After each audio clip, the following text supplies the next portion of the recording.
Welcome back to another edition of the podcast that is proudly sponsored by Cards Accepted. And today I'm joined by Joe from offthelineblog to kind of preview the final 5 or 6 games of the National League season and perhaps look towards the playoffs and see which sides could potentially go up this season. There's plenty to talk about tonight. I really wanted to do a podcast and record one just on the National League as a whole. So, Joe, once again, thanks for coming on. Yeah, thanks for having me on, Luke. I said I'd be try and get on before the end of the season. So obviously I've come in at the business end of the season with the big games coming up. So yeah, good to talk things National League again. Yeah, we're just saying it's long time no see, isn't it? Of course, last time you came on the podcast for last season, and yeah, it is good to have you back on. I can't lie, Joe, I've missed having you on as a co-host. But I think getting straight into things tonight, we're reflecting, of course, when the time of recording is on 13th of April. Yesterday's games happened. Barnet have actually just dropped points once again at home to rivals Wealdstone. The gap between them and York now for winning the title is actually just down to 6 points with 4 games remaining. Now, it's just a simple question for you. Do you think the title race is over yet? Mathematically, no. But I still do think that Barnet will get it done. Yes, obviously, York have had some couple of wins in the last couple of games, whereas Barnet have perhaps petered off a little bit. Obviously with a draw against Wealdstone and obviously that defeat against Braintree. But yeah, if I was a betting man, I'd still say that Barnet are going to get over the line. And I think Dean Brennan himself has been fairly calm about it, knowing that, they're in a good position. They're the one team that everybody's trying to chase. And it is basically a 2-horse race at this stage between themselves and York. So yeah, they'd still be my pick for me. They've been the best team over the season, and they deserve to win it for me. So yeah, of course, I've had a slight blip, I suppose, for them. Of course, dropping points to Wealdstone on Saturday. And then also, previously to that, losing to Braintree as well. I think they took the lead in both of those games, and both sides managed to come from behind and actually pick up points from that. I think from Barnet's perspective, what's in their favour is, if you actually look at the remaining 4 games, they're coming up against an Eastleigh side on Good Friday, who, let's be honest, Eastleigh, I think don't have anything to play for now. They're then playing Sutton, who certainly don't have anything to play for, before playing an Aldershot side, who minds will be on the FA Trophy final. They're not going to get relegated. They're not going to get in the playoffs. So their whole purpose at the moment is to just focus on that FA Trophy final before on the final day coming up against a Fylde side that it's highly likely they could already be mathematically relegated by that point. So, you look at those remaining 4 fixtures, I think to mathematically do it, they need 2 wins and a draw, I should say, to mathematically do it. And that's if York win absolutely every single game remaining. For me, personally, it's more than doable, isn't it, for Barnet to win it now? Yeah, absolutely. I think if you were to say to Dean Brennan, sort of pick which games you'd like left to play, I don't think they'll be far off what they have got to play. Teams who I wouldn't say have got nothing to play for, but certainly when you look at the likes of Eastleigh, who are, I say, on the beach, not going to go up, not going to go down, so haven't got a great deal to play for. That's the sort of team, especially at home, that Barnet will fancy themselves to get all 3 points. I think from York's perspective as well, I suppose for them, they just have to think about the end of the season now. And of course, I think the more optimistic set of fans and supporters will look at this and think, we're very much still in this title race. Let's remain optimistic. It's not over until it's over. But as well, on the side of that, I think everyone wants form going into the playoffs. It's pretty... it's looking nailed on now that they're going to be finished second this season, or at least in the top 3. So they're going to play They're going to play that home fixture in the playoffs before a Wembley game if they get there. We all know it's very crucial to be going into the playoffs on decent form. If you look at the track history of sides that have gone up there, the playoffs across the board, it's always usually been the sides that are coming into the playoffs on form. So suppose for them, of course, they'll have one eye on winning the title still, but also just to get a bit of momentum going into the playoffs, because they don't want to be falling down the rabbit hole of thinking, already we've made the playoffs now, we're not going to win the title, we're going to feel sorry for ourselves. We don't really need to focus until the playoffs actually come around. It feels like they're still very much thinking that they could potentially still win this title, and at worst comes to worst, be in good form for the playoffs.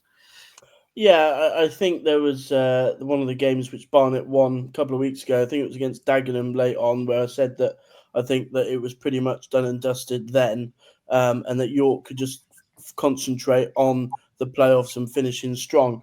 I think perhaps we have seen that a little bit. The fact that the pressure has been off and they have played with more freedom.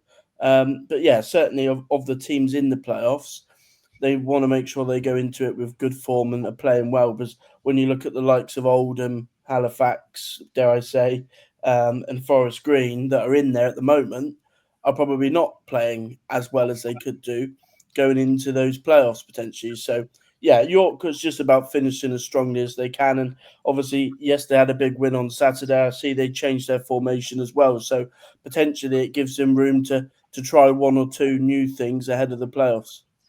Certainly does, and I suppose you look at the remaining 4 fixtures for me. I think for it to be any chance of York winning the title still, they're going to have to win absolutely every single game. I think mathematically they could afford to lose one and win every single one as long as Barnet lose all the games, but I think we all know that's not going to happen. So York have got Gateshead away on Good Friday, which isn't going to be an easy game, particularly after looking at what Gateshead have just done in the past 2 weeks. They've seemed to have got a bit of rhythm once again and found that form, just going away to Forest Green away and actually winning there. The first side to actually win at Forest Green this season, before playing against Oldham on Easter Monday. And that's going to be a tough game. I know Oldham have been fairly inconsistent this season, but we've seen at times, Oldham are capable of competing with anyone in this division, and yet they still sit 4th. So they're 2 tough fixtures. If they win both of those games, though, which they're going to have to, and Barnet potentially slip up in one of those 2 games coming up, which I think is possible, you will be looking at the final 2 games and think, hang on, we have actually got a title race on our hands here. Solihull at home, Eastleigh away for York. You don't get 2 easier fixtures than that, in my opinion. As for Barnet, yes, they've got quite a nice run to the end of the season, but Aldershot at home, I know I've mentioned earlier they're not going to have anything to play for, but I still always see Aldershot as a tricky game before playing a Fylde side who you'd think will be down by that point, but you just never know in this division. Yeah, and potentially it's those games against the teams who don't have anything to play for. They can work in your favour, but equally they can work against you. You look at the weekend Sutton, who probably will be thinking they got an outside chance of trying to push for that top 7 for a late spot. They go and lose 4-1 to Ebbsfleet, who are obviously already down. So, yeah, there's no gimmies in the National League. And I agree with you, actually, that Aldershot is a tough game. I mean, I said it all season that I thought Aldershot are a really good side, even though they've been sat in in and around the bottom spots in the division. So yeah, no easy games. But yeah, I would lean towards Barnet having got enough to get over the line. Looking at the other side of the table, then Wealdstone, from their perspective, what a strong point that is away at league leaders Barnet. I don't think anyone saw that coming. Getting an equaliser late on for them. If we look at their position at the moment, they're sat in 20th, but 5 points above the relegation zone. How crucial could that point be come the end of the season?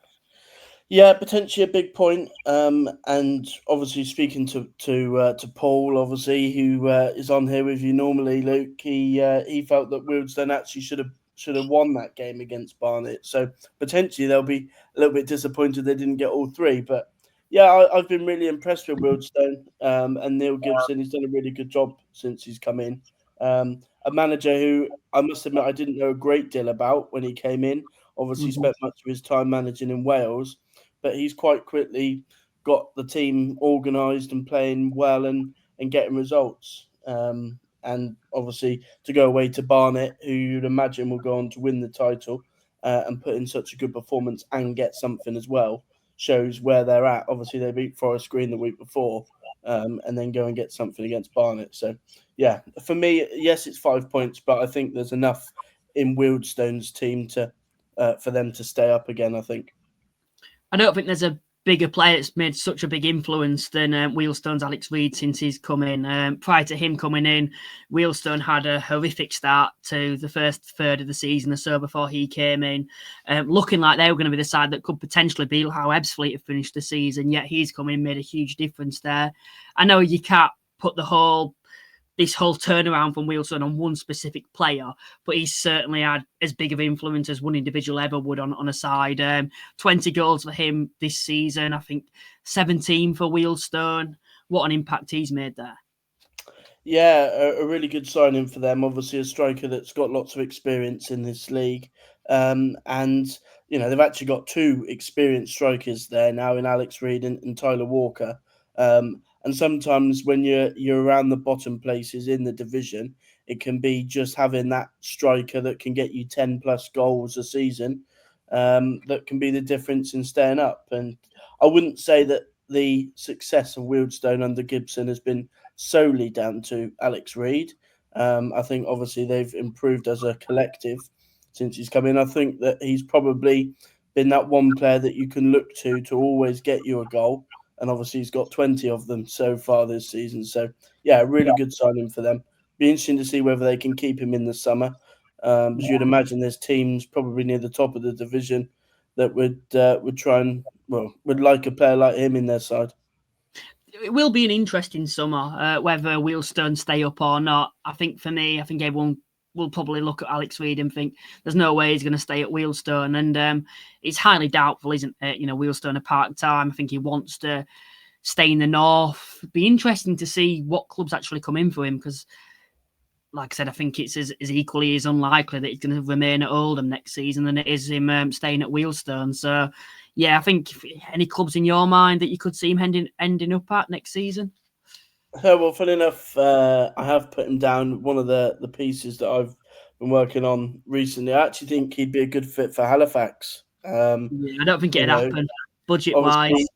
Yeah, obviously a question around the budget, but certainly in terms of that's one position you'd look at Halifax and think, yeah, if you could get them a really good centre forward that can get you 20 goals a season. Chris Millington's got a team there that works really hard and doesn't give a great deal away. Lots of clean sheets, don't concede many goals. So potentially that could be the difference to turn Halifax into, really going in and pushing for promotion. But they might not be in this league next year, Luke. So we might not have to worry about that. Well, we'll come on to Halifax later on in the podcast, but yeah, we'll have to see about that, the way we're playing at the moment. But no, I want to reflect on the relegation battle as a whole. But before I do that, one side that I feel we need to talk a little bit about, particularly how they've performed compared to how they have done for them the rest of the season, I should say. And of course, that is Ebbsfleet. Still sat on just 22 points, yet I think the form recently for me suggests that perhaps it's not going to be as embarrassing as it could have looked a couple of weeks ago. One defeat in 5 for them, 2 victories in those 5 games. They've actually, prior to that, only had 1 win all season. So they've certainly improved than what they were doing. They've scored a nice amount of goals as well, 12 goals in 5 games for them. Yeah, Ebbsfleet, I suppose now it's just about regrouping for next season. And if they can get a bit of form together before the end of the season, perhaps it'll have an influence on their summer. Yeah, potentially, I imagine there will be quite a bit of change in the summer after relegation. Always seems to be that way. But I'd imagine a couple of these players in Ebbsfleet's side will be kept on. You'd imagine Aaron Cosgrave will be, because he's done really well since going to Ebbsfleet. And obviously the likes of George Moncur already signed on for next season, who you'd imagine would be key for them next year. And yeah, given that they've been relegated so quickly into the season and with so many games left, it's perhaps given Josh Wright a chance to just say, let's draw a line under this season and let's just build for next season. There'll be players there that will know already they're not going to be there. But yeah, and I've been quite impressed. As you say, they've only lost, 1 in 5. So they are building a little bit, certainly playing better than they were early in the season. So yeah, they've just got to concentrate on a really important summer now. Just looking at individuals in the Ebbsfleet side, is there any that you could see perhaps not only moving on, but actually moving on to a side in this division next season? Yeah, well, there's a couple actually that I've got on my pieces for other sides. I really like Ben Chapman, obviously an England C international, one that I saw at the EBB when I went to cover the England see. Really good player, can play at fullback or midfield. Really experienced and versatile as well. I like him. You'd imagine that Toby Edzer will be snapped up by somebody because he's too good to be playing in the National League South for me. And then beyond that, you'd look at probably Mark Cousins, really experienced goalkeeper. Interesting to see whether he moves on. And then Franklin Domi, probably left back, really attacking left back, operates virtually as a winger. So those would be the four that you'd look at and say, certainly if you're perhaps a Wealdstone, we talked about obviously the business that they might do this summer. You'd imagine that they might be in for one of those.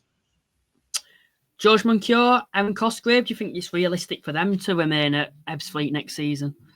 Yeah, well, obviously George Moncur's, I believe, signed on for next season. So that's obviously a big bonus for them. Aaron Cosgrave, you'd imagine that somebody would like to perhaps move for him because he has played really well under Josh Wright, in fairness. Obviously a player that you will have seen at Halifax. But he's certainly shown a little bit more about him for Ebbsfleet. And I don't know whether or not he's under contract for next year at Ebbsfleet, but I'd imagine he's probably, because he's playing regularly for Ebbsfleet, something he's not done elsewhere. I would imagine he'll probably want to stick around at Ebbsfleet and try and be their main man up front next year.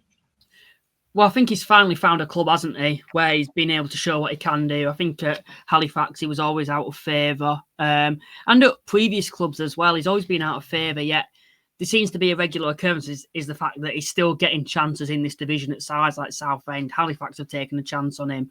I think he was at Dover as well in the past. There's a reason that sides are taking a chance on this guy. And, the fact that Ebbsfleet haven't, it's actually come off is probably one of the most positive things about Ebbsfleet's season is the fact that they've managed to bring in a player like Cosgrave and probably be the first club to actually get a tune out of the striker. And he's certainly put himself in the spotlight to potentially get snapped up in the summer to another National League side. I think for him personally, I think he'll just be enjoying the game time at the moment, and the fact that he's found a club where he's liked, I suppose, is in favour, he may want to stick around at Ebbsfleet. That'd be my thoughts on it.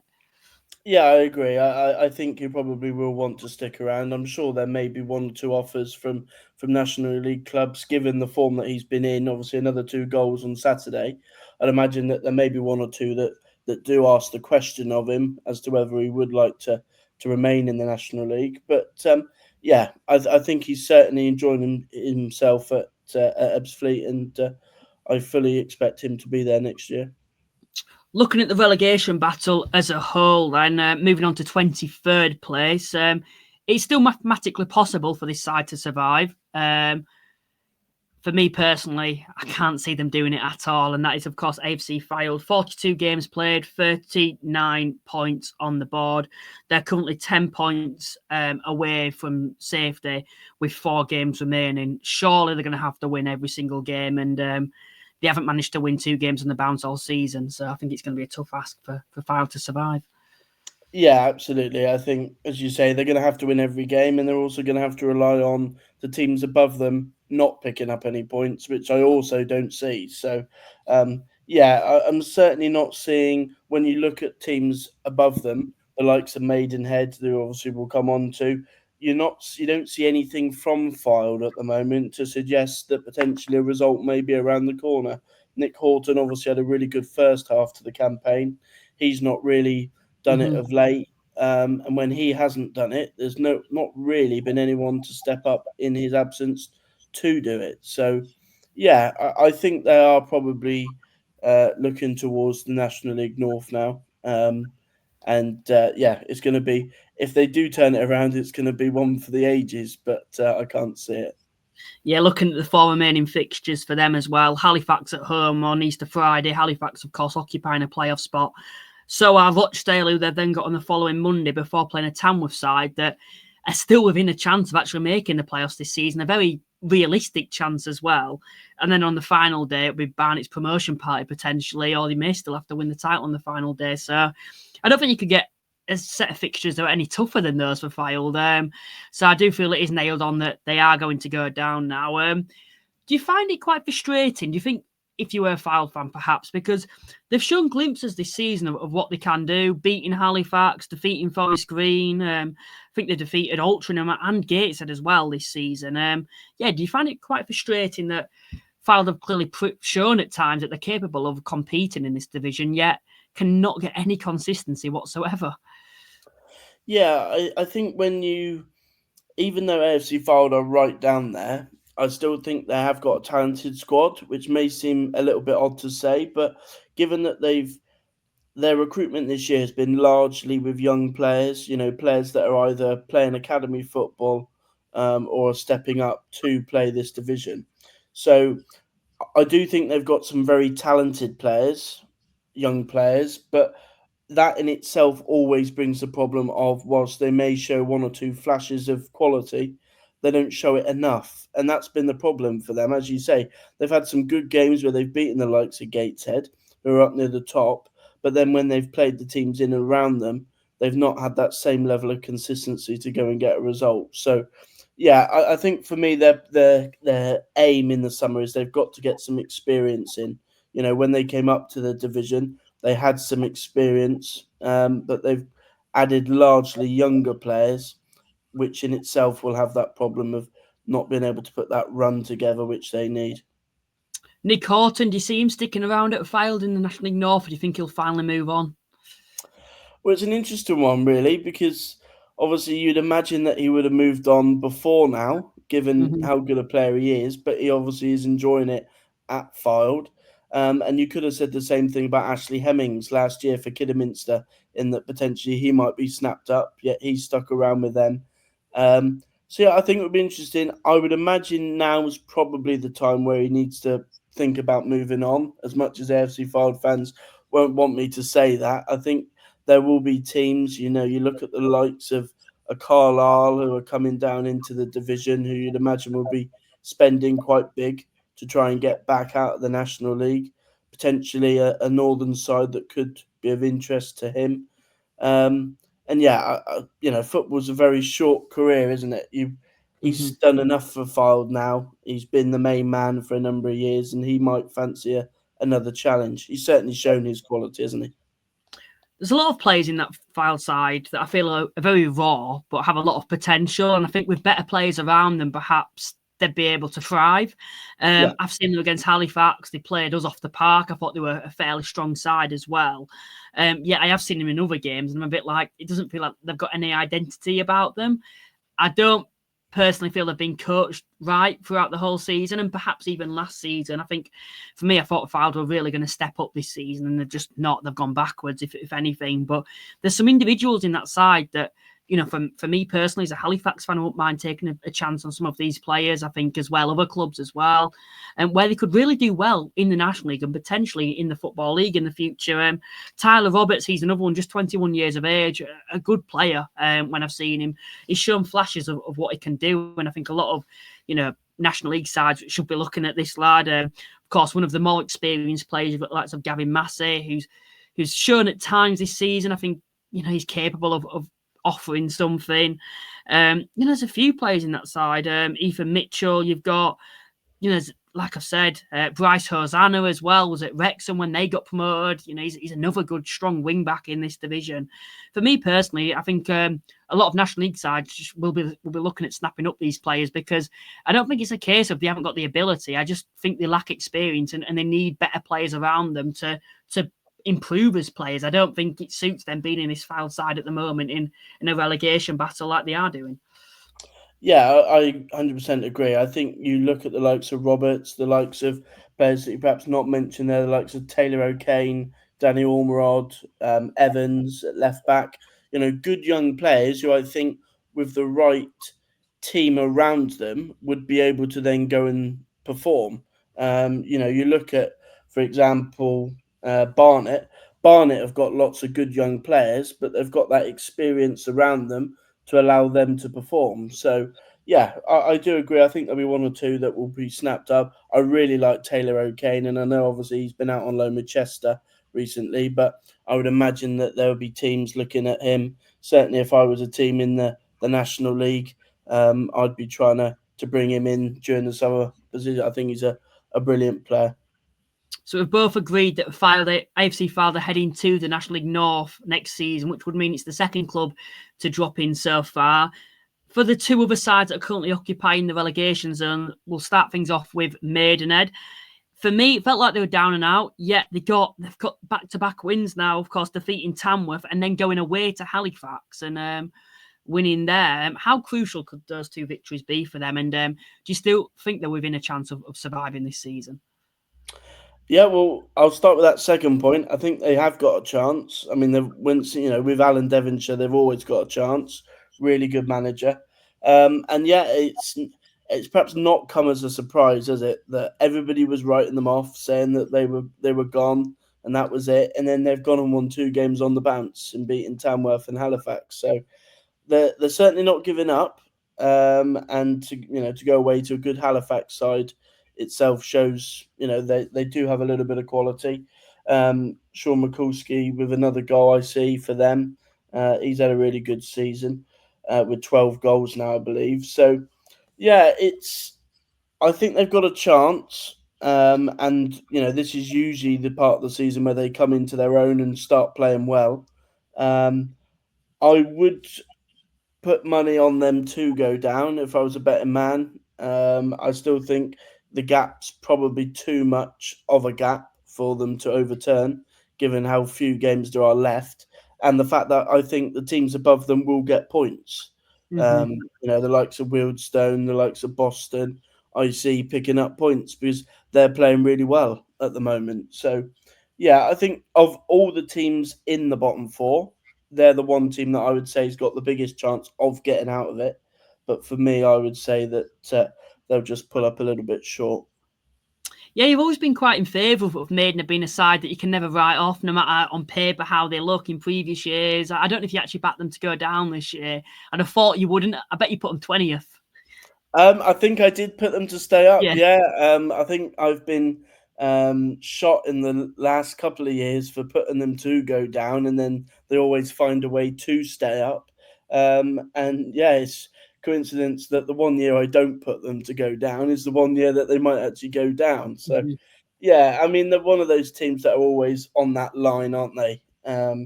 About going down, and they've been able to stay up in the last ever since they've come into the league.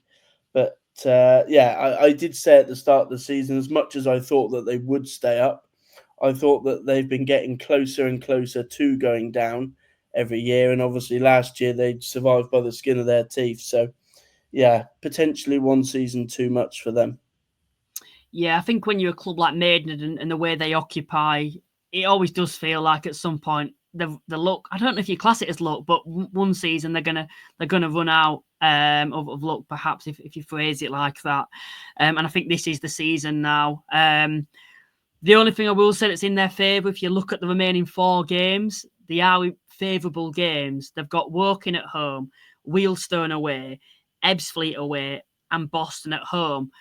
It'd be a big ask, but it is doable to win every single game. And if they win every single game, they're going to be on 57 points, I believe. And it's unlikely they're going to do that. But with 57 points, you're going to survive in a National League season, aren't you? I think this season, for me, I think you're probably going to need about 52, 53 to survive, I'd have thought. I think it's projected 50, but it doesn't feel like Wealdstone and Boston are slowing down anytime soon. They just keep getting wins and the odd draw as well. So I think it's going to be about 53 points to survive in the National League, which means they're going to probably need about 9 points. They're going to need to win 3 of those last 4 games. Doable for you? For me personally, I think it is. I just think that perhaps it's just slight too much for them to do it to get maximum points out of those games or even 3 wins. Yeah, I think it's doable. And I think Alan Devonshire will say, take it one game at a time. Their mindset is that they'll be able to go and win every game. And I'm sure going into the Tamworth game, the same message from Alan Devonshire was, we will win our last 6 games and stay up. And obviously they've since won those 2 games. So yeah, for me, it's doable. And it's an interesting shift from when, for example, Torquay were the team chasing Maidenhead to try and get out a couple of seasons ago, and Maidenhead managed to just about get over the line.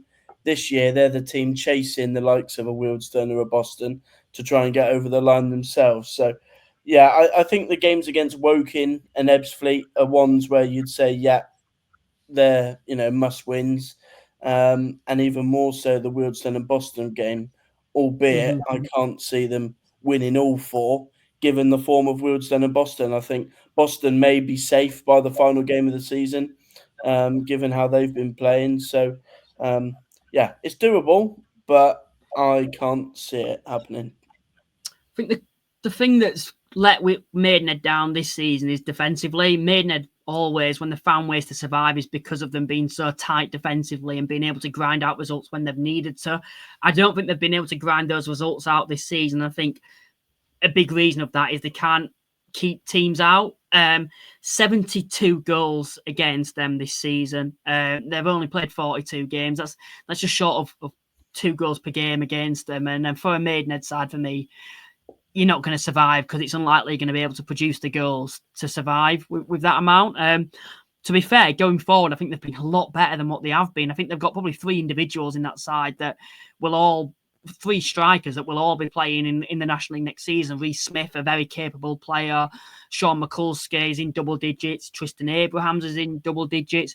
Toby Shaw Silver's another player on his day capable of scoring 1 or 2 goals as well. So for me, I think going forward they've been okay. It's been more on the defensive side that's really let them down this season, and I think that's going to be the reason why they do drop down. As for Dagenham, looking at their remaining 4 fixtures, Ebbsfleet at home, Braintree away, Altrincham at home, Solihull away, you'd say overall they're probably not as kind fixtures as what Maiden have got remaining, but they're still doable to be able to pick up the points. They're sat, of course, on the same points as Maidenhead. The thing that's in the back of my mind why they won't survive this season is just how they've been performing since Christmas. As for Maidenhead, they've been in the position that they've been throughout the whole season, I believe. First half of the season, pondering around the relegation zone. Second half of the season, it's been more of the same. As for Dagenham, it's like they're a completely different team since Christmas. Well, since Ben Strevens has actually left the building. It's a major concern for me. And I know there's issues off the field. I know they've lost 1 or 2 players. Elliot Justam's another player that they've lost this season. But still, they've played in the previous 17 games. They've only picked up 13 points. You're not going to be able to survive with that amount in the remaining 4 fixtures. So I'm very concerned for Dagenham. What about you? Yeah, I mean, I would agree. I did a piece a while back saying which teams I thought would go down, and Dagenham were a team that, albeit whilst they were out of the drop zone then, I thought that they would go down. They're another team who you look at on paper and say, yeah, there's a couple of players in their side that I really like.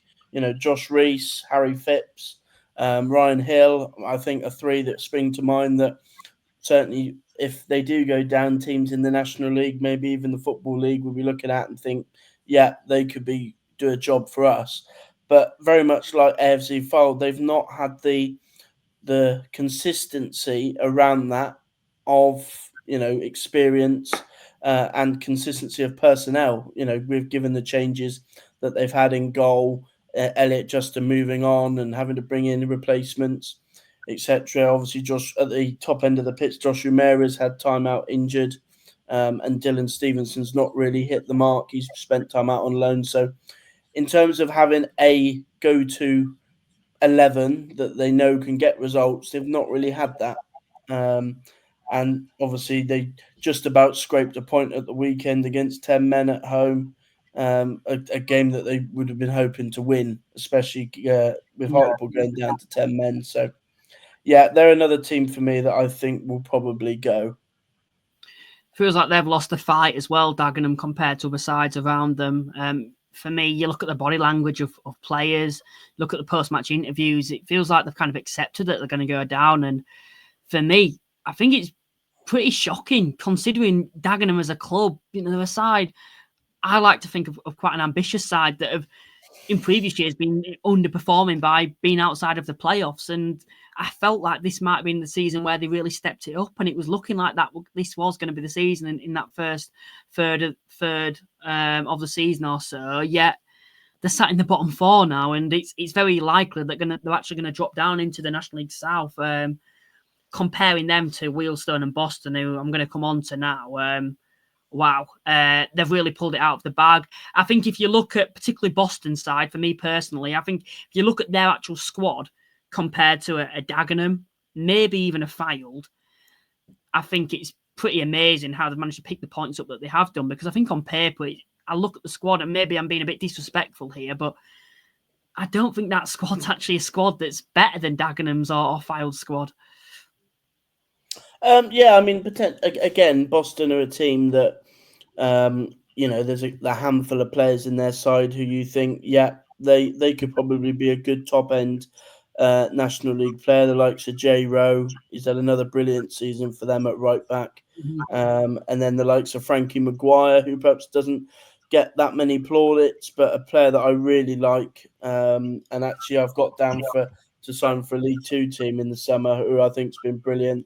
And then obviously at the top end of the pitch, you've got the likes of Jimmy Knowles, who's come back in, been brilliant, and Jacob Hazel. He's having a really good second half to the season. But first half, he had a little bit of misfortune in front of goal, wasn't scoring that many goals, missing a few chances. Yet he's been brilliant second half of the season.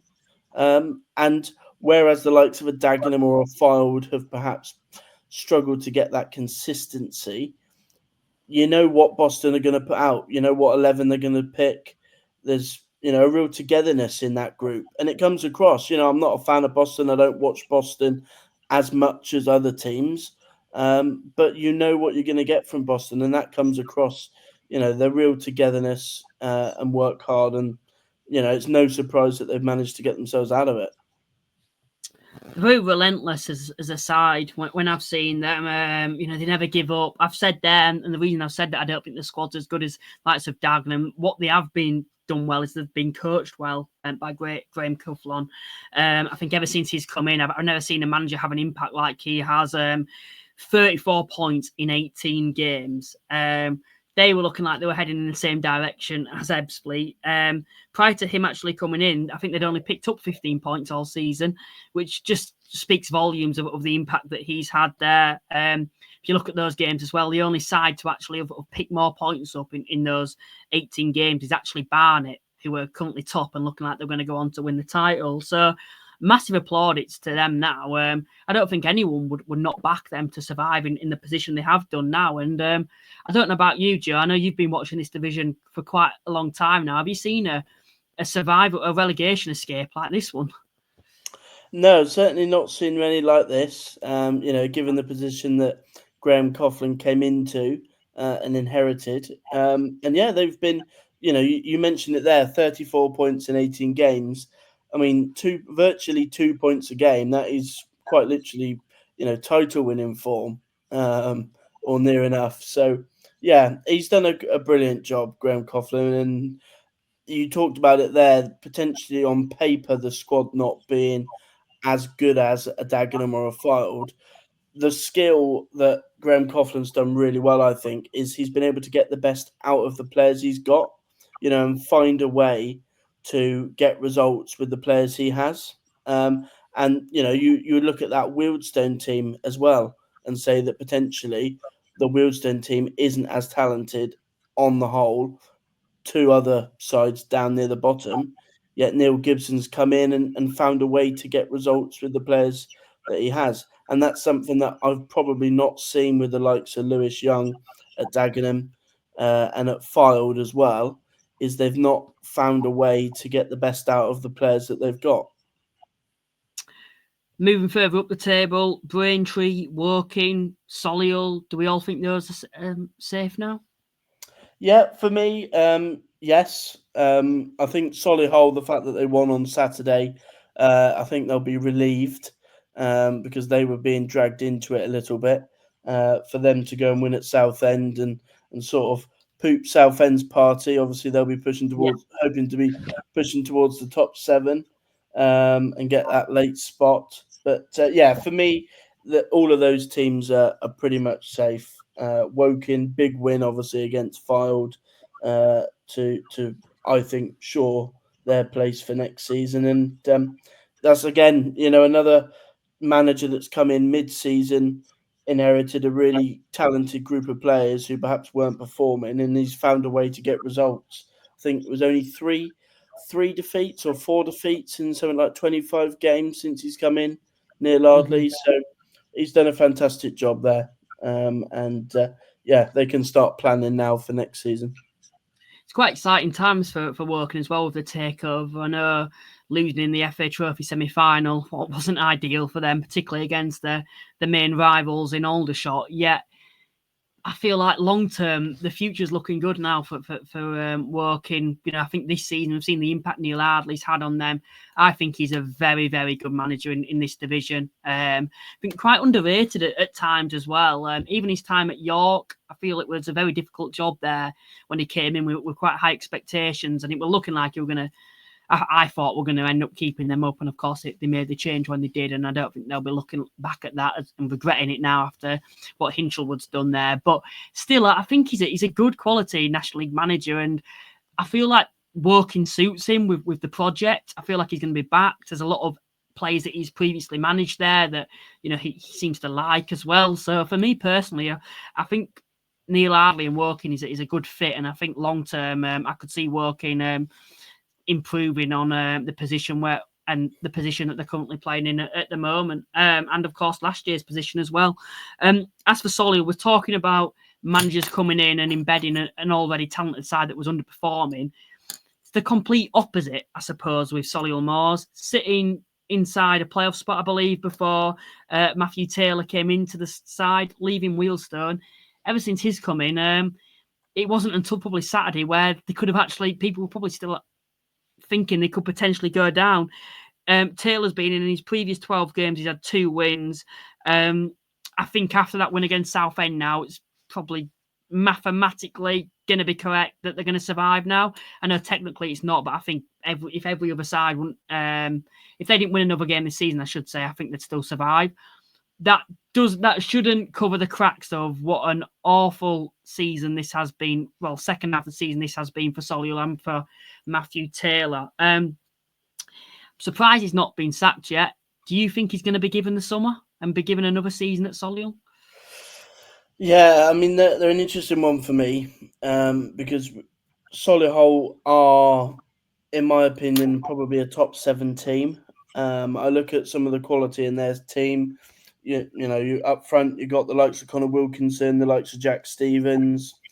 In midfield, you got Jamie Osborne. At the back, you got James Clark, Joe Newton. So they're some of the best players in the division for their position. Mm-hmm. So, I think they've got a good side. The incoming of Matt Taylor's obviously not gone as they would have hoped. And yeah, for me, that's the big thing they've got to establish pretty quickly after the season. Are they going to go with him and back him to have a summer and get a summer in and bring in his own players, or are they going to make a change and say, yeah, sorry, we're going to go to our new direction and bring in a new manager? I personally would probably go with the latter because I still think that this is a really, really talented Solihull Moors side. I think they will lose a couple of players in the summer. Potentially the likes of Jack Stevens and James Clark, I think, could move on. But I think this is still a really good Solihull Moors team. And I personally don't think that the management team that they've got in at the moment in Taylor is going to be good enough to get the best out of that team. That's based off what the evidence I've seen this season. So, do you think Matthew Taylor will struggle to get another job in the National League then in the future if he is to be let go by Solihull? Potentially. I mean, it's difficult, isn't it? He's gone into. I mean, I will give him a little bit of slack, I think, in that he went into a Solihull Moors team whereby he's coming in after Andy Wing, who, in my opinion, was top 3 managers in the division. So whoever came in to replace him was always going to have a tricky job to do because he's taken in after a really good manager. But yeah, I mean, I've certainly not seen enough from the jobs that he has done so far in management to suggest there's a manager that can go and win promotion in the National League. But I might be proven wrong. think he'll be hoping he gets another summer at Solihull, because I think being brutal, I can't see. I think you'd be foolish from another club's perspective. I think no matter across the board, I think you'd be foolish to bring someone like Matthew Taylor in. I've never seen a manager have such a negative impact on a side since he's come in mid-season. I understand your point about Andy Wing being a quality manager, but there were questions about him actually underperforming this season. He was actually, when Solihull put the statement out, they made a point that we thank Andy Wing for his efforts, yet we're looking to find a top quality replacement that's going to kind of achieve what we want this season. That's makes the playoffs. And they were basically meaning that Andy Wing had underperformed in that first half of the season. Now, if they thought he underperformed, I'd hate to think what they think of how Matthew Taylor's done so far since he's come into the side at Solihull, I should say. He could have had an impact, and Paul made a point that if Wealdstone and Solihull both went down, he would contribute to both those sides going down. And that was very likely until Saturday's results, that they could have both gone down. So for me personally, I think I'd be quite shocked to see Matthew Taylor still within the job at Solihull come the summer. But to be fair, I'm surprised that he's still in the job at the moment at Solihull more. So who knows? Yeah. I mean, the thing I would add is that obviously they've recently brought in Jerry Gill, who for me is a really good coach. Obviously knows non-league football really, really well. He's local to Solihull, got lots of experience, and obviously he's only on an interim basis at the moment, but he may be kept on beyond this year. So potentially I could foresee him staying on with Matt Taylor, potentially, and sort of being his right-hand man, because that's potentially what Matt Taylor needs. Matt Taylor's played a really good level of football. He's played in the Football League. He's played in the Premier League. He's a really good football person. He just perhaps needs that little bit of experience alongside him. Like we talked about with AFC Fylde, they've got some really good players and they just need that experience around them to get the best out of them. Potentially having someone like Jerry Gill with that experience and that know-how may be the best thing to get the best out of Matt Taylor, potentially. Moving on to the playoff battle now, and I think we should start things off with a side that also plays the football in Birmingham, and of course that is Tamworth.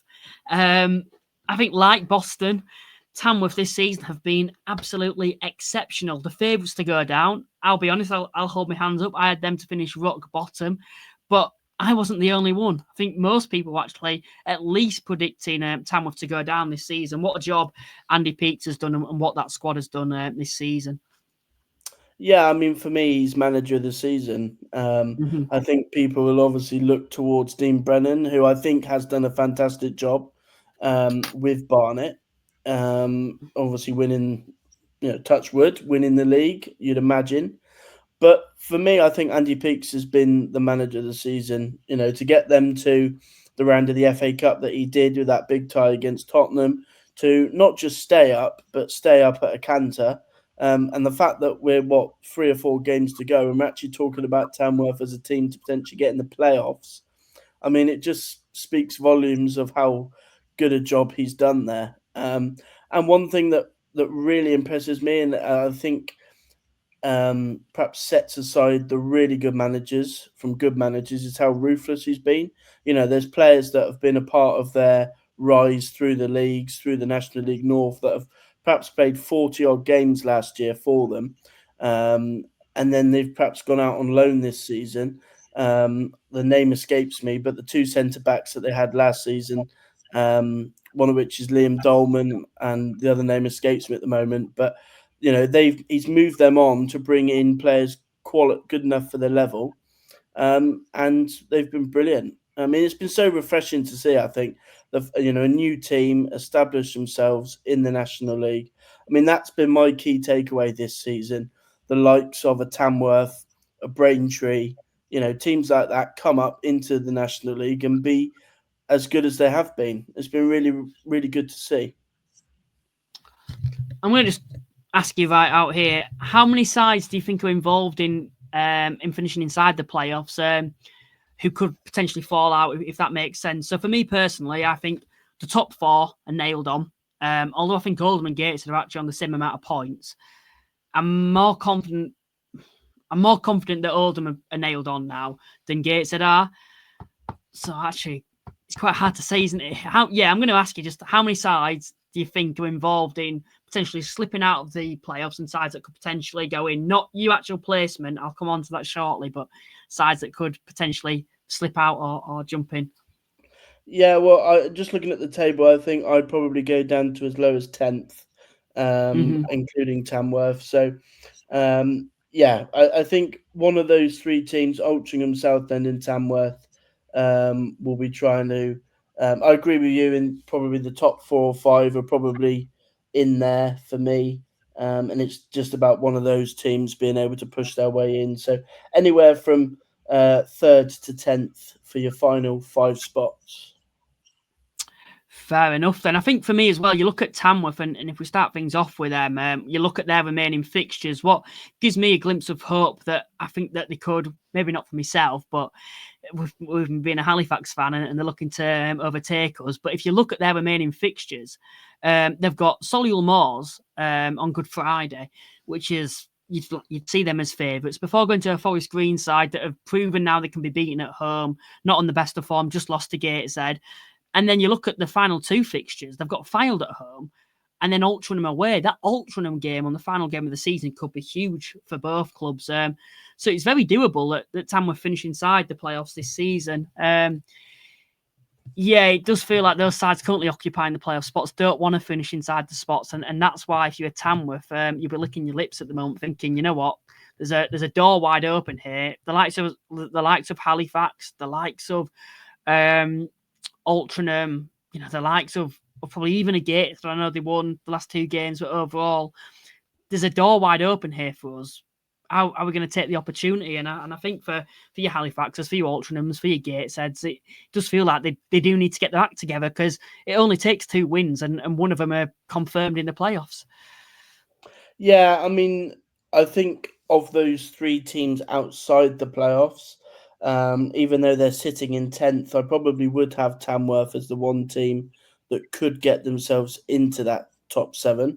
Because I just think they've got that know-how in being able to grind out results. They're a team of winners. The fact that they've had the back-to-back promotions, and they've obviously got a very, very good manager in Andy Peaks. Not to discredit any of the other managers for Altrincham or Southend, but yeah, of those 3 teams, I would look at Tamworth and say they're the one team who perhaps don't need sometimes that not having the pressure of needing to get into the top 7 may work in their favour. And Tamworth certainly won't have the pressure on them to finish in the playoffs because no one expected them to do that. Whereas the likes of an Altrincham and a Southend probably are expected to finish inside the top 7. So, yeah, Tamworth would be the one team that I'd look at and wouldn't want to write off.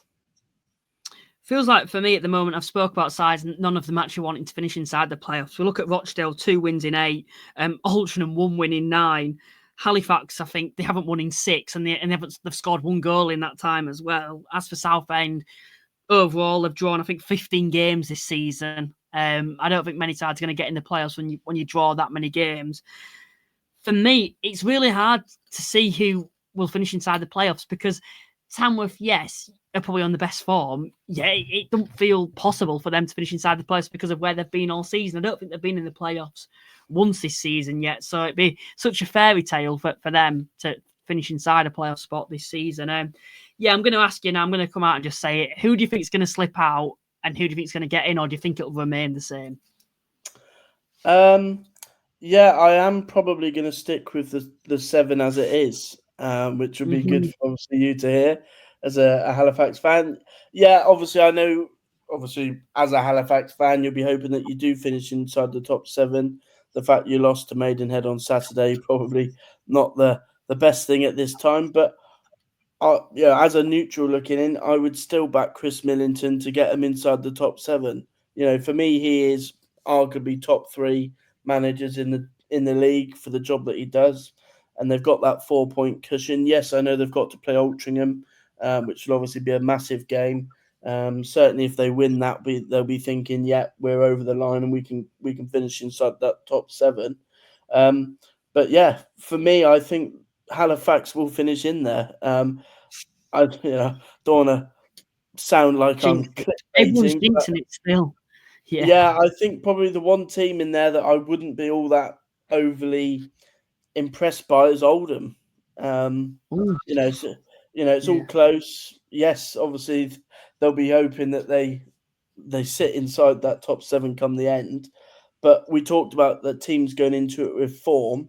And if Altrincham, Southend, or Tamworth suddenly put 4 wins or 3 wins out of 4 together, Oldham could potentially slip out. I'm not. They've got a very, very talented side, and a very good manager, Mickey Mellon. Yes, I know he's not perhaps flavour of the month at Oldham, but I think he's a good manager. I think it will be the top 7 as it is, probably in the order as it is. Mm-hmm. But I think of those 4 teams, the team that I certainly wouldn't be as confident will finish in there is Oldham. Before I did the podcast, I put all the reasons why sides have been on such bad a run of forms, the Halifaxes, the Altrinchams, the Gateshead, I think overall, even perhaps Oldham as well. And you think of all the reasons. For Halifax, you can say they've had a bad pitch. You can't just blame that either. The amount of injuries that they've had they have a full starting 11 out injured. And Halifax isn't the biggest squad. Yes, it's a lot bigger now on paper, but that's only because we've had to bring in players since who've probably not lived up to the expectations as of yet. For Gateshead, you can say they've had a number of injuries themselves this season. They've lost players who've moved on to the EFL as well. I think their rhythm's kind of gone. I think it's the same with Halifax. They've kind of lost that identity, I believe, compared to how they were doing in that first half of the season. I don't think that identity's there now for Gateshead. I think they're slowly but surely getting it back. But there's been patches where I think they've struggled. I don't think players who've come in have lived up to the expectations as of first. It's kind of taken a bit of time for them to get a bit of rhythm. As for Oldham, it's the same old story. They lost Josh Stones. They had a bad January. Yet they brought in loads of players and they're still not recovered. And it feels like they're just blaming the same. That's the same blame for the squad. They're not getting over it, I suppose. I know Mickey Mellon's getting a lot of criticism. I've always been in favour of him. I think, listen, you need to stick with a manager. There needs to be some consistency there, and they need to give him an opportunity this season. But for me personally, now I look at the size of Oldham, and for them to not have confirmed a playoff spot yet, when you think of the form of some of the sides below them, I think it's pretty poor. And I can't see Oldham doing anything inside the playoffs the way they're playing at the moment. I think they've had 3 defeats on the bounce now for Oldham overall. 1 win in 5. I just think it's been very, very poor. I just think the sides below them have been that poor. I can't see them slipping out. Rochdale, for them, I've not... Go on, sorry. No, I was just going to say, it's funny that you obviously say about Oldham perhaps not doing much in the playoffs, whereas I think they potentially could be the one team that slips out of them, given the way that they're playing. It's funny that if out of all the teams that get into the playoffs, that's the one team that I'd actually look at and think I could see them going all the way, because they've got a manager that's done it. Mickey Mellon's done it. They don't play the best football, but they find a way to win it. And if they can get some of their key players back fit for the playoffs, then potentially they will stand a good chance. And as you said, I completely agree with your point about Mickey Mellon. Yes, he's not, that well or that popular with the Oldham fans.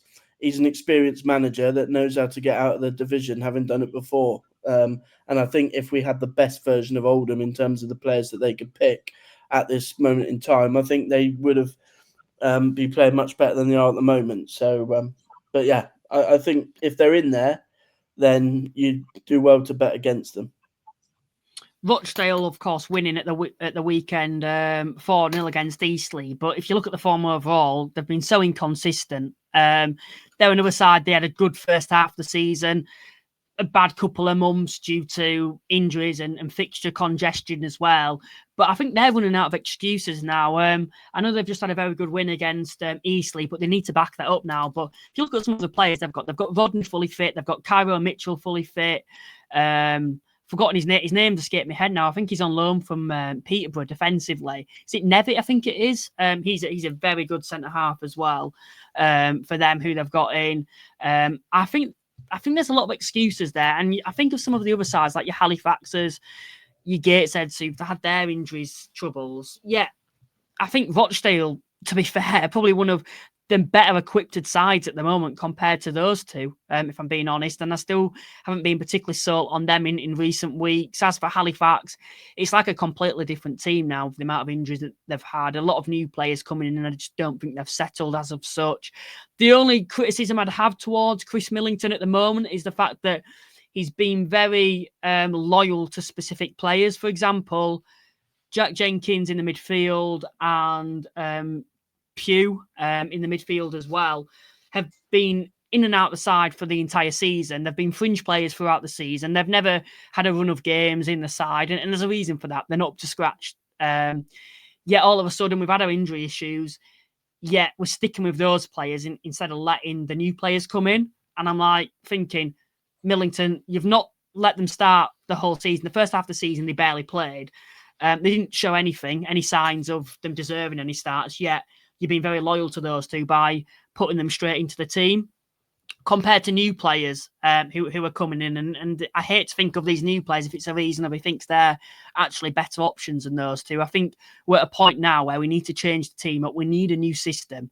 We need to change the style of play because we're sleepwalking outside of to not finish inside a playoff spot when it's very much in our hands still somehow. You look at that. I look at the form at the moment. They're winless in, I think, 6 now.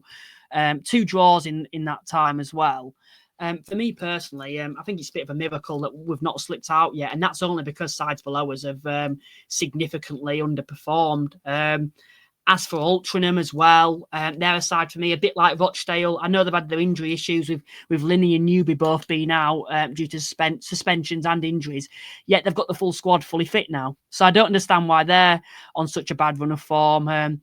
Of course, they beat Yeovil. I watched that game. I didn't think much to them, if I'm being honest, compared to how they were playing early on in the season. And then they lost at the weekend to Boston as well. So I don't really understand your Rochdales, your Altrinchams, if I'm being honest, on why they're not getting back to the form that they were on in the first half of the season, because I don't think it's a case of them that they can keep blaming injuries. I think it's a case of them just underperforming. I don't know what your thoughts are. Yeah, well, I watched Rochdale earlier in the season when they played Yeovil at Hewich Park, and I was actually really impressed by Rochdale. I thought Sam Beckwith... I was early on in the season. I thought Sam Beckwith at the back was brilliant for them. I really liked Conor McBride, actually, who doesn't get that many plaudits, but I thought he was brilliant. And, the one thing that works in their favour is they've got goals. Devante Rodney scored 2 yesterday, a player that obviously from his time at Halifax. They got Ian Henderson, who has been one of the, go-to goal scorers in the last couple of years in the AFL, that knows how to score goals. And then they got Cairo Mitchell, who's been one of the best players in the division this season in terms of his goal output. So, yeah, when you are as strong defensively as Rochdale, and then you've got those couple of players that are able to go and score regularly, as they have done, I think for me, Rochdale, yes, I know it's not been all that, they haven't been brilliant in the second half of the season, and there has been a little bit of a drop-off. For me, I'd still back them to finish inside because they have got that nice balance. They're one of those teams that I don't think have to be that brilliant to win a game, because they keep it so tight and defensively so strong that just that moment of quality will win them a game. As for Altrincham, yeah, I probably concur with your view. I like a lot of the work that Phil Parkinson does. I think they've got a talented team. I like Regan Linney. I like Alex Newby. I think much of their results relies on getting them two fit and playing at their best. But for me, Altrincham they just can't put that run together. They'll go and beat 2 or 3 teams, and then they'll only win 1 in 3, or they'll go and have a couple of draws. Whereas the teams in there have been able to put that run together. I don't see that from Altrincham.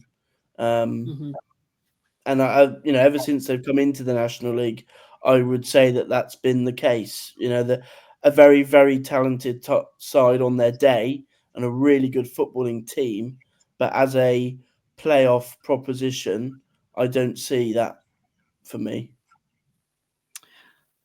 I think Altrincham, that first half of the season, I think all the sides, even inside the playoffs now, are very different sides to that first half of the season. I think all of them are a lot weaker.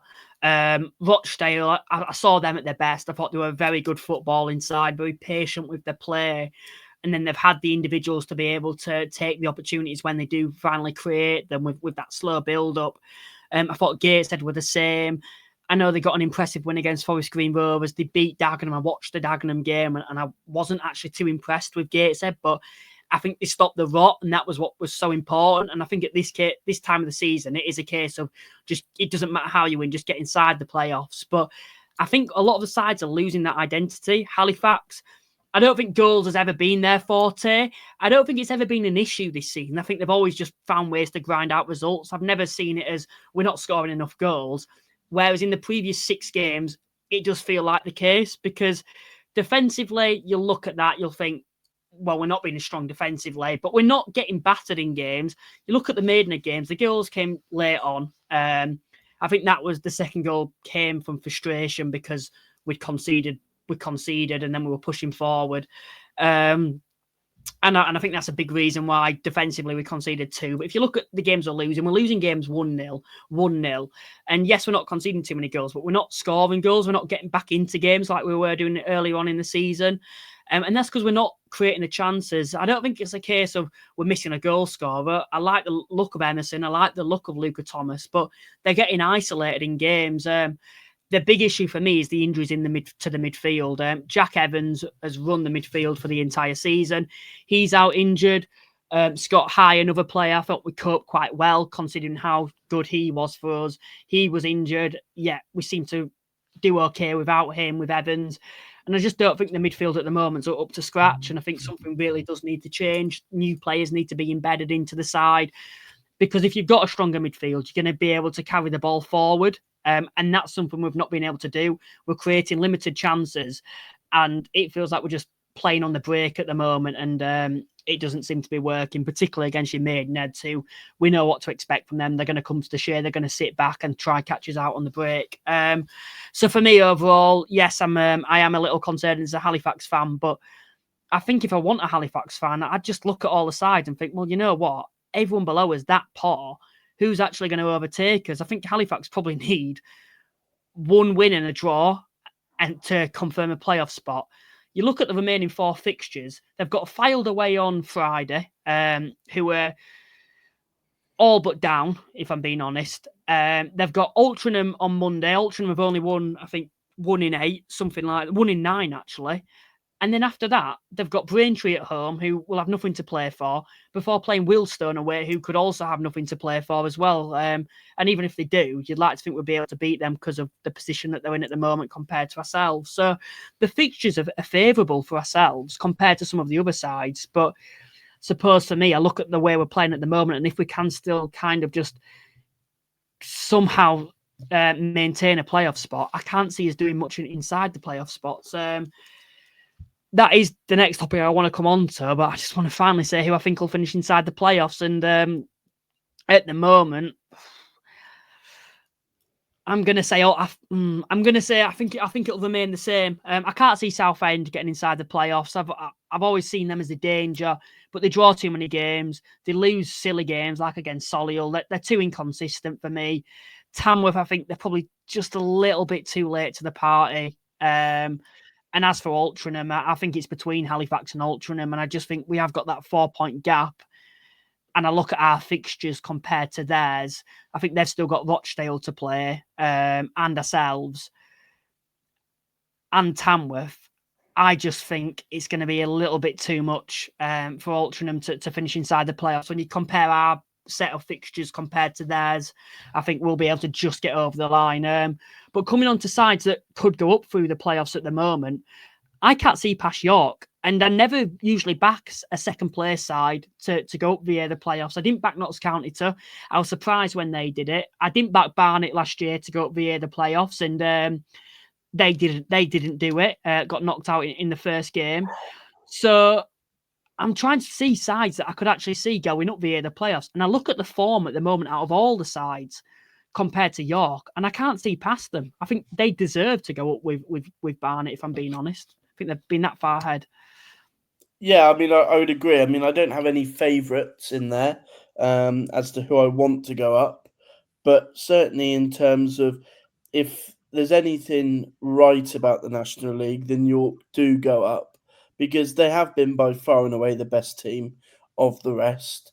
You know, it's a little bit like when, not to the same extent, of course, but it was a little bit like when Notts County and Wrexham both went up. You know, if Notts County hadn't have gone up that season through the playoffs, then it would have been a real travesty because they were by far and away the best team of the playoff sides. And that is the case for me with York this season. They are so far ahead of everyone else for me that I think that if there's any justice, they will go up. But you know, this is the National League and it's the playoffs, so there's always one or two shocks, isn't there? So yeah, I hope they do go up. I think they're a really, really good side. And when they're at their best, I don't think there's many teams like them. You know, you saw them at the weekend against Aldershot, put 7 past them.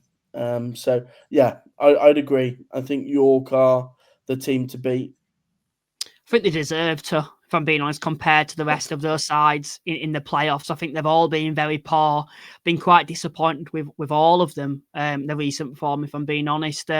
Forest Green, they've dropped off. They've been unbeaten at home all season. And of course, that changed on Saturday when they were defeated to Gateshead. You know, they may be a side you could have a bit of a shout for with their recent form, but I just can't see it, me. They're another side, I think, against the better sides in the division. I think they're way too inconsistent. As for Oldham, I know you've mentioned there, I understand your point because I do feel under Mickey Mellon, they're a side that, particularly against the better side, should be able to grind out results. There's a lot of experience in that side, a lot of players that have been here and done it in the past. But I look at the form at the moment and I look at the squad compared to York, and I just think York are far superior than the rest.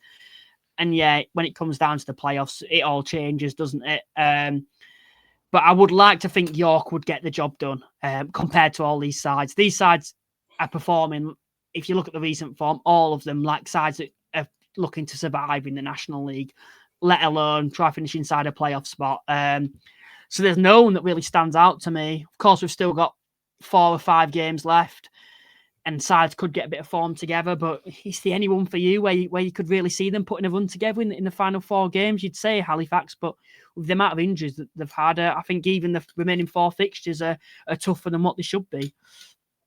Yeah, I mean, I would agree actually in that Gateshead potentially are a team that you'd look at and say could stand a real good chance. They got Kenton Richardson back now, who's obviously a really important player for them. They've had 1 or 2 defensive problems this year, but him being back has made a difference because he's a really, really good player. One of the best, obviously, England C international as well. And they've got the likes of Luke Hannon in their side who can provide that little bit of quality when you need it. So, and when they're another team when they're at their best.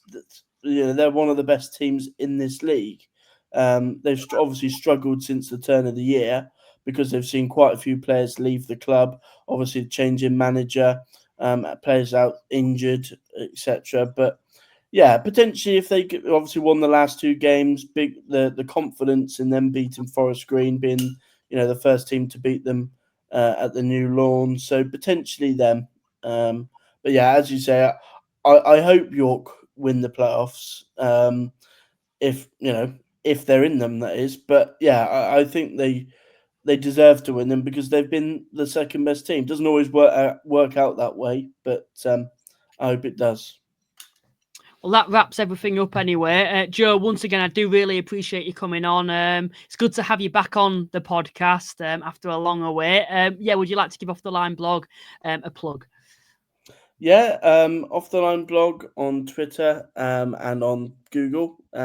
If you lots of pieces coming up on obviously ahead of the next season, transfer pieces, and yeah, hopefully the next time I'm on, I can be talking about Torquay back as a National League team. Yeah. But yeah, nice to be back on again, Luke. And yeah, thanks for having me. Yeah, it's a pleasure to have you on, and I will be keeping an eye out, as I have been doing all season, to see if Torquay can get back to the National League. I believe you're fourth at the moment, and still very much within a title race. So you never know. But no, Joe, once again, thanks for joining me. Please remember to like and subscribe, everyone. If you'd like to become a channel member, it's just £2.99 a month. You get early access to interviews and certain podcasts that we do. You also get to use custom emojis in the live chat for your specific club as well. And please check out our sponsors' cards accepted. There's a link in the description to get 50% off your card machine. And I will see you next time. Bye for now.